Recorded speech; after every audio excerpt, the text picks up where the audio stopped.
Futures and options on futures trading involve substantial risk and is not a suitable investment for all types of investors. Past results are not necessarily indicative of future results. When I use the word I in this video, it refers to what I teach in my charting course or what I author in my twice daily oral and written updates. Prices shown on charts and quote boards are in real time and take into account all known activity up to this point in time. And if you'd like to read more of this disclaimer, simply hit the pause key on your video player. Good afternoon. Ira Epstein of Lynn & Associates with your agriculture update for this Monday, the 7th of August, 2017, about 1:45 p.m. Central Daylight Time. So we just finished up the grain trading, and all the grains got a good bid in them today. The market's going to be looking at crop conditions. We keep hearing about Japanese beetles showing up in certain areas. These are the typical things you get as you reach this point of the year. However, if it does get dry, that could be a problem, because what the market keeps trying to do is put in some form of weather premium at this time of the year into the grains. At the same time, if you looked at the cattle and the feeder cattle markets, they went plunging to the downside today. So it is an interesting day. The dollar down a fraction. Stock markets, of course, knocking on the door of new highs. Energy market bounced nicely off the low of the day. There is a big OPEC meeting going on in Dubai that wraps up tomorrow. It's all about compliance. Expect to hear something bullish, not bearish, as the meeting comes to an end. So if we could, let's take a look at our weekly chart of November beans. And we still have this pattern where you went down from 1027 3/4 to 945 1/2. And now we're off that low and getting a little bit of a bounce. Okay, makes sense. And you can see when you just go to a daily area chart of closes, how the market's gone on a closing basis from 1043 down to the most recent low of 956 3/4, and we're up today about 13 cents on the day, giving the market its bounce. Now, if the market can clear up and get over and get a close towards this 980 level, well, I could make an argument that this break has come to an end, but we'll see what goes on. By the way, in looking at this, if I wanted to, instead of saying 1043, really the proper high would be right here. Just want to bring that back. Just wanted to show the whole slope to you as to what's going on. When we take a look at a bar chart, well, the first thing I'm going to say is the market's been in a down thrust. So when I put the swing line on it, you get to see that you've got this pattern of lower highs, lower lows. You'd have to get up and over, at least on a price basis, not a close, 981 to negate the current downtrend. It's just over 12 cents away from where we're at right now. The market is trying to get its, how do I say this, its legs under it at the 964 1/2 area, the 100-day average, and if it can and get a bounce to it and get through the 81, then the 18-day average would become resistance. Don't take out this 981, and this is just a bounce in a market that's otherwise bearish, and if you take out 55 1/2, you start another leg to the downside. An argument that I could make as to why the market stopped this decline is it got into the lower Bollinger Bands, which are these black lines. That's a Bollinger Band top and a bottom. And the combination in the green of the 100-day average, and it found enough support there to give you a minor bounce at this time. Momentum-wise, the market is oversold, but in the process of trying to, it hasn't done it, trying to take itself and say, I'm not oversold, I'm locking into a bear trend. What we're going to have to look at this afternoon when it comes out of the crop conditions and see if it does anything bullish or bearish for the market. On the meal market, you're much further along than you are in soybeans in getting the embedded reading. All it takes is 3 days where both the K and the D lines, the blue and the red, are under 20 going sideways under 20. You have today, you had that condition on Friday, and you had the condition on Thursday, so you're there. So now today's crop conditions will be important, because what I think will happen is the pros are going to try to sell the market, assuming the report isn't totally one-sided bullish, and see if they can drive the market down. When and if the red line closes back over 20, I'd be prepared to say that price will likely get back to the 18-day average of closes. In the soybean oil market, you are number one, oversold, but momentum is pointing down. The trend is down. You have lower highs, you have lower lows, you've closed under the 18-day average of closes.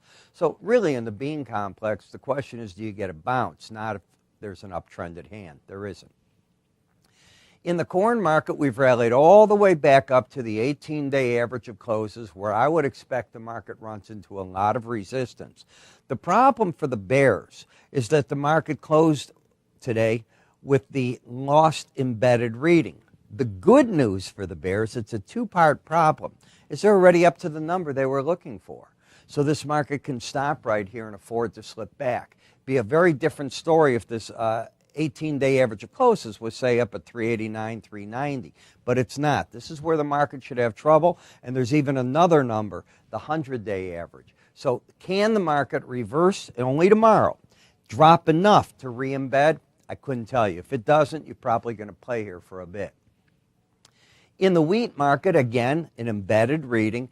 You've had a pretty steep fall. The market is trying to get back up and over the 18-day average of closes, which it did on the close today, and that brings forth the question idea of if it can keep the embedded reading and get a rally, how much can it rally to keep that and let the bears sneak their way into the market? That's how I'm reading the chart.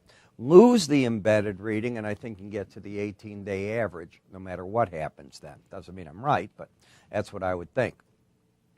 In the sugar market, the trend is down. You went down to the support level of 1377, and what has happened there is the market didn't quite hit it, missed it by 2 ticks, but you're into that support at this point in time. This market's had a series of failed attempts on the upside. That is something to keep in the back of your mind. When it got down here under 13, how many times have we tried? You get to the upper Bollinger Band and you keep running into trouble in the market.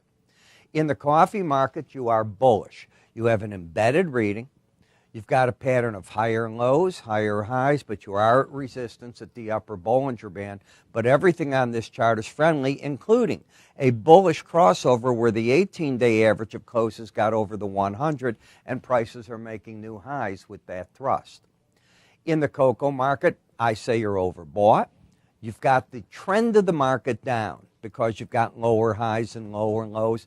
It's countered completely by the fact that the market closed over the 18-day average of closes. So I've got a market that I don't know what to do with in terms of defining it. You've got the 100-day and the 18 at the same price today. It's a very interesting chart. I would say close under 1977 and you get bearish the market.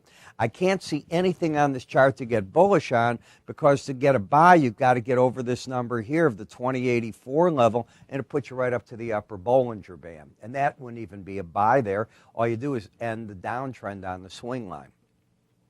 In the cotton market, it's a market that's working its way higher, but in the process, it is embedding. So you got day 1, 2, and 3. That tells me that on the first good break, you have to look to see, does the reading hold together? If it does, I would be looking for buyers to show up. So another chart that's interesting. The cattle market didn't quite close at limit down, but it's certainly down 297 points, oversold. All it did on the rally over the past, if you think about it, week and a half, is get back to the 18-day average and fall apart one more time from there. What is the trend? Zero.